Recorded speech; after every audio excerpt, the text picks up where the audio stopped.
Welcome to Crypto Smasher. Here we do deep dives in all things crypto. If you want to stay informed on our content, then be sure to subscribe and hit that notification bell. In anticipation of the release of Crator, I will be talking briefly about how the potential release may have led to the recent rally and also the overall impact on Evergrow.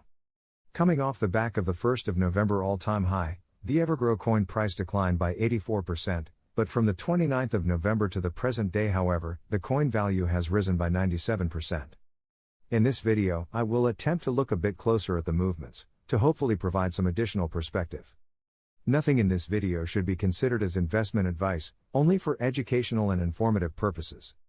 The previous all-time high set in November was driven mainly by the hype and expectation around the project and the team led by Sam. The project is entering an accountability phase where hype is not a main driver on price.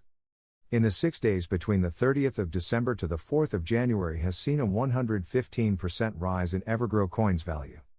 I suspect this sustained 7-day run was driven by the anticipated launch of Crator.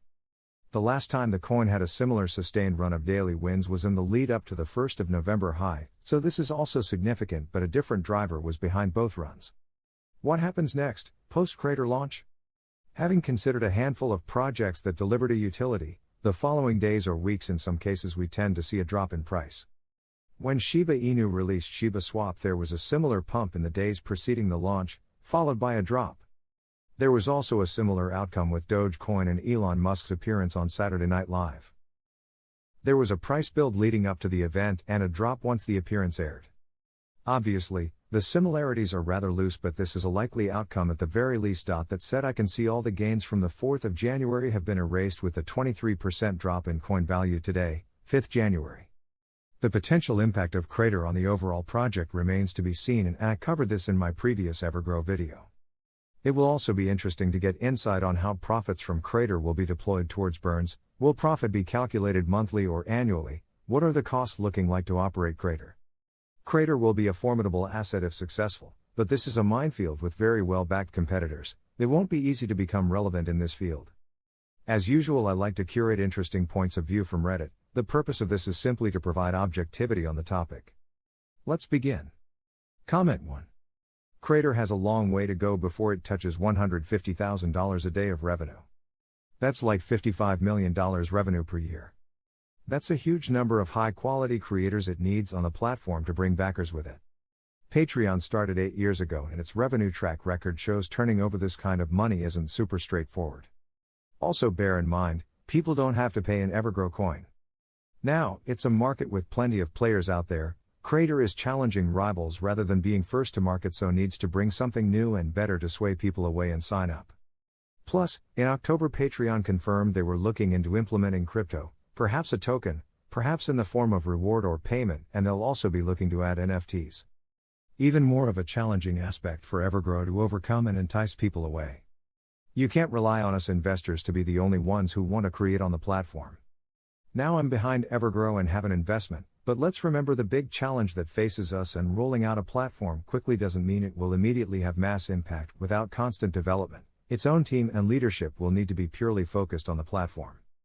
Just trying to be as realistic as possible here. Comment 2. The only drawback I see is creators seeing a one-time bump but no follow-ups. Even if Sam says he has creators with thousands of supporters already lined up, it may take a while for that audience to move.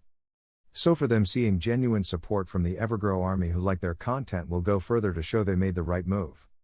A one-off support, then they see nothing, could send a quick high. But if we want the burn to increase, we need them to get a constant high of how great Crator is, and organically work to bring as many followers to join the excitement. Comment 3. My thoughts are that Crator will be like a hyped Patreon.